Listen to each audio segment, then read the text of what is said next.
Good morning, friends. Welcome to today's live reading for Love Stories and Wars. Once again, I've got a kind of a busy afternoon, so I'm getting this done a little earlier today.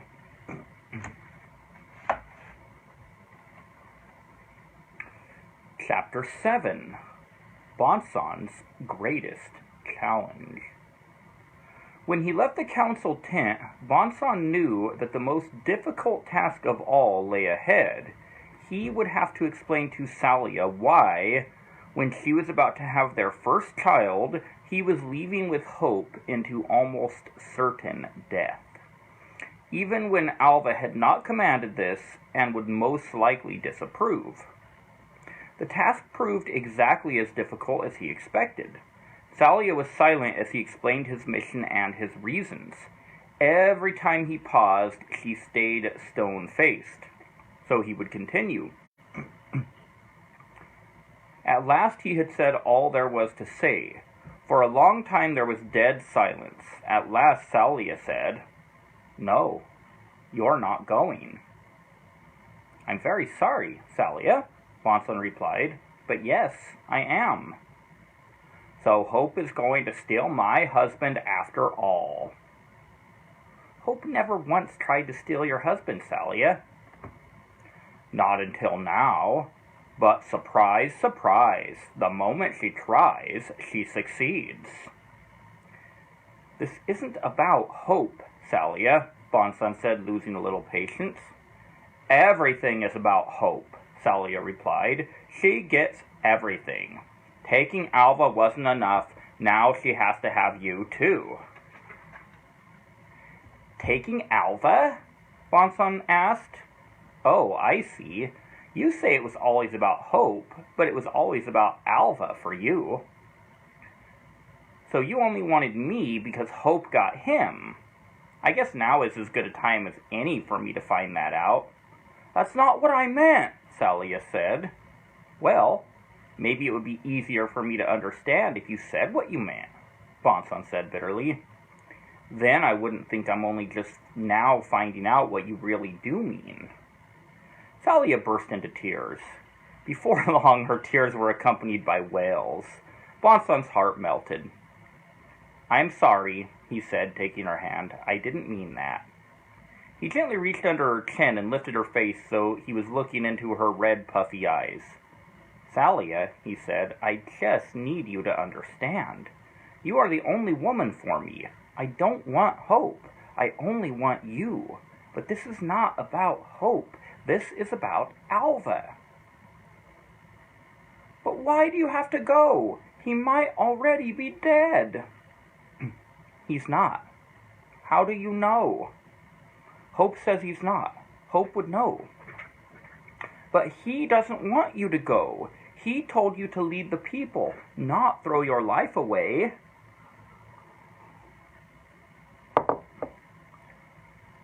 "I don't know what he would say. He's not here. I just know I have to go." "Help me understand why." "Because Alva gave me my life. Hope gives life to a lot of people, but she was the death of me. I was walking around as a dead man for months. Alva gave me new life. Now other people need him, and I'm not him, so I'm willing to give my life to bring him to them. You wouldn't have liked me before Alva, Salia, or before Hope for that matter. You would have hated me, and if you didn't, it would have been the worse for you. Don't you see that Alva gave me to you?" "Alva thought the people needed you. He left you in charge." "But I'm not him." There were several minutes of silence. At last Salia said, "I really don't understand this, but I can see you're going to leave me. I suppose I believe you're leaving me for Alva, not Hope." "It isn't like that, Salia. I wish I could explain. I guess I can't. I believe I'm going for all of us. You, our child, Lasinia, Huron, the entire world. Please don't make me leave with us fighting. Please smile for me. Your smile is my sunrise." Thalia worked out a smile through her tears. Bon Son smiled back, then pulled her close and held her. "What about our child?" Thalia asked. "If you don't return, what should I do?" "Keep him close to Alva's son. They'll need each other." "It's a girl, Bon Son." "How do you know?" "Hope told me."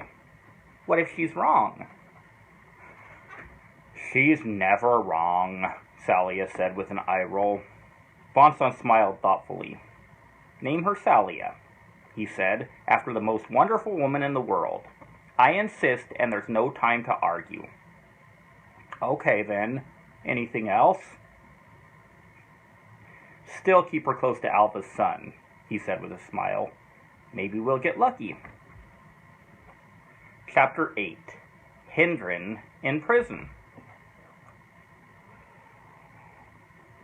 As the wagon carrying Alva rolled away, Hindrin turned to look at the prison. It had high stone walls with guard towers set around them. Each tower had a wall reaching to a man's waist, but was open-sided above, and was topped by a pointed roof. In each tower was a crossbowman. Hindrin quickly discerned that the crossbowman could shoot inside or outside the walls, depending on the need. He was being led toward a large arched doorway. As they approached the doorway, one of the large wooden doors opened slowly from the inside.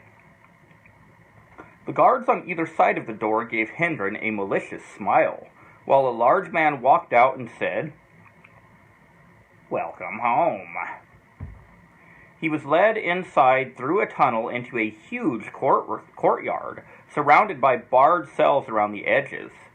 There were hallways leading out of the courtyard, which led to other cells around the edges of the inner walls.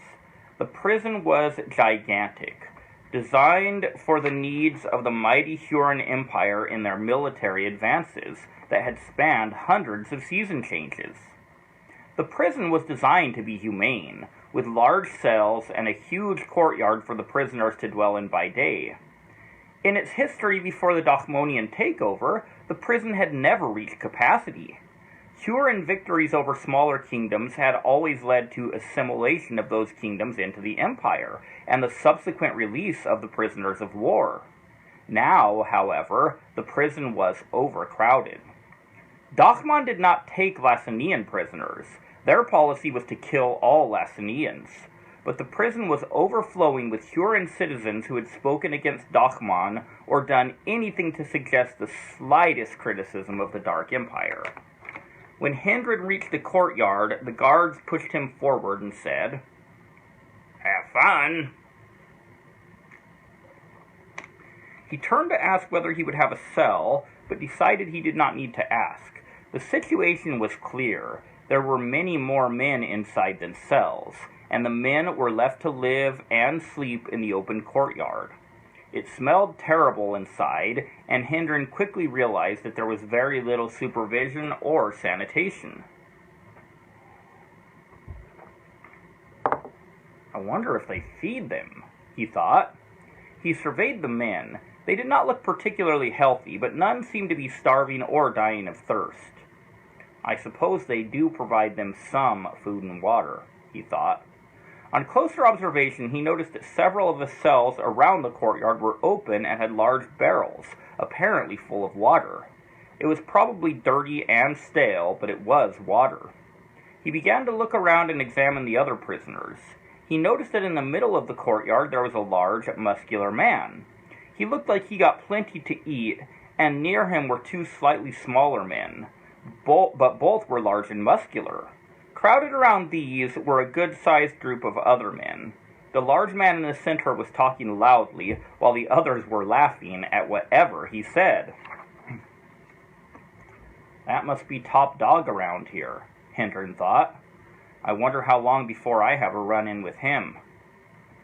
Other than the group in the center, the other prisoners were listless. They stood or sat around absorbed in their misery, talking very little among themselves. Hindrin spent the afternoon walking around the edges of the courtyard and through its outer hallways, getting to know the lay. There were no guards inside the prison. He knew they must come in to provide food or replenish the water, but other than that, they seemed to care little what went on inside. After several hours, a loud gong was banged 4 times outside the front gate. This was clearly a symbol, and Hendren guessed that it signaled a mealtime. A wagon was pulled in through the hall leading from the front gate, accompanied by about 25 soldiers. It was turned sideways to function as a table, and Hendren noticed that there were several large clay pots on the wagon. The men began to form a large circular line around the edges of the courtyard. Hendren noticed that the large man and his companions headed straight for the front of the line.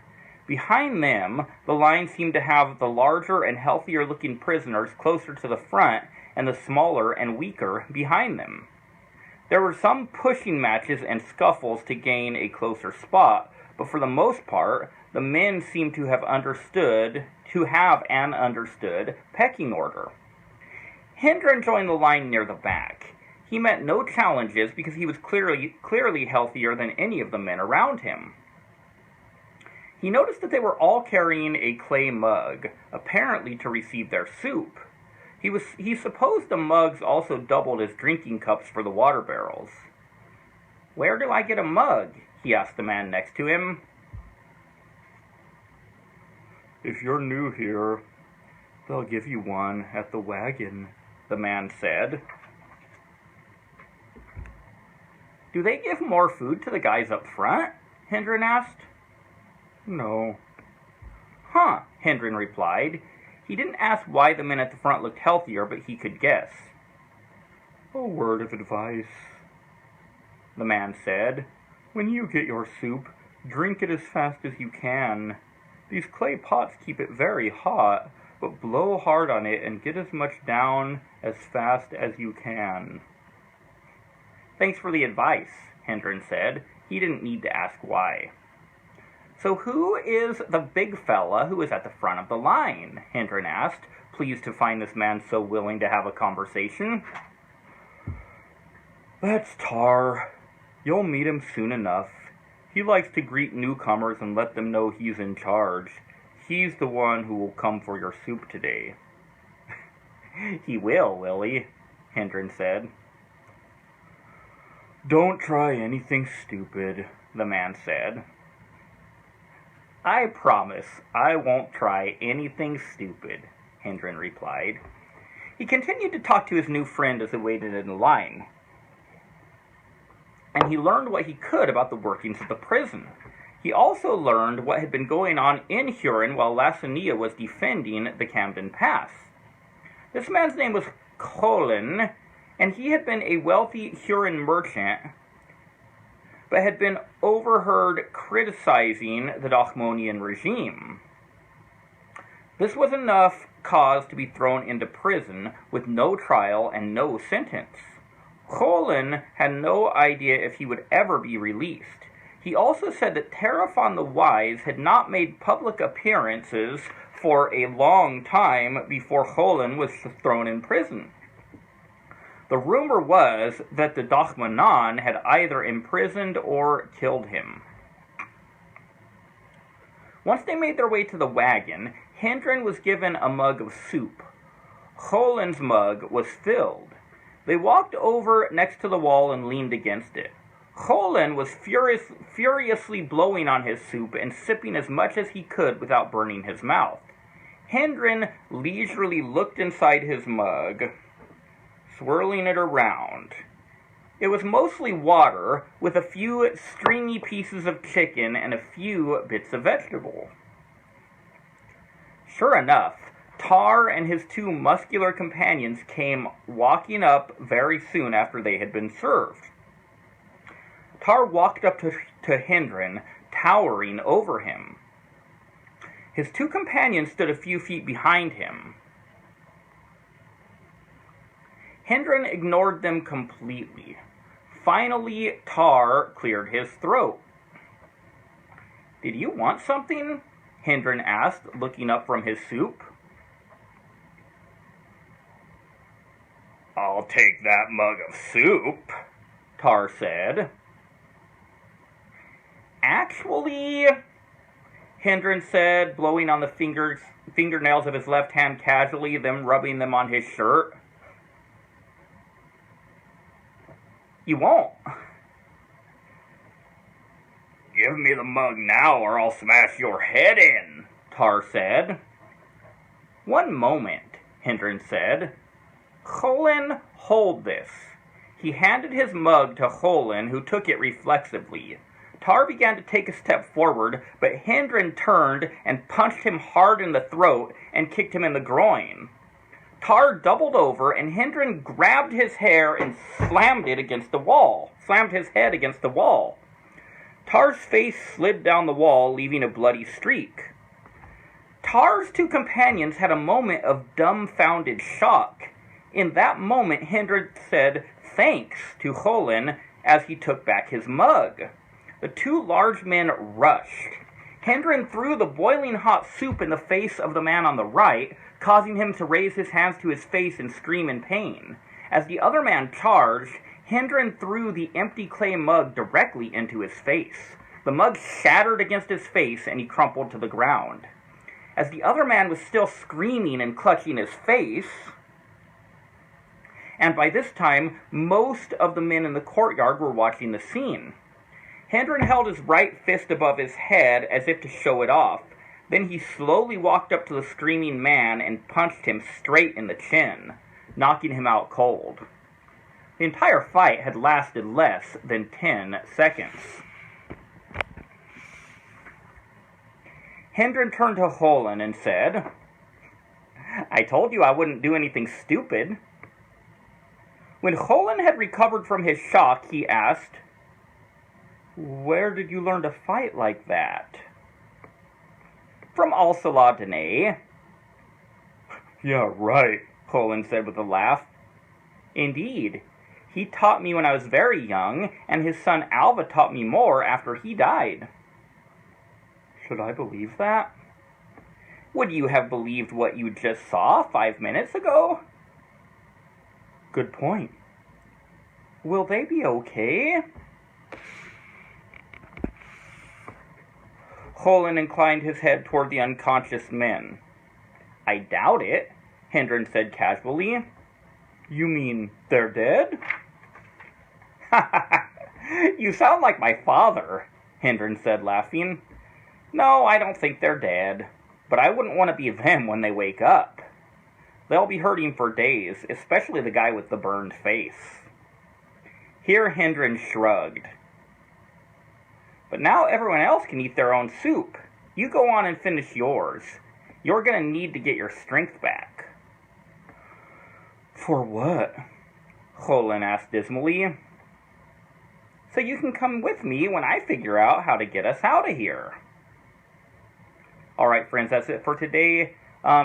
If you're tuning in and you haven't really been following this, just want to remind you that the live reading of my other books leading up to this last one are available on my YouTube channel. That is Peter Vik, last name is spelled V-I-K. First book is Hope, followed by Light and Darkness, and then the one we're in now, which is Love Stories and Wars.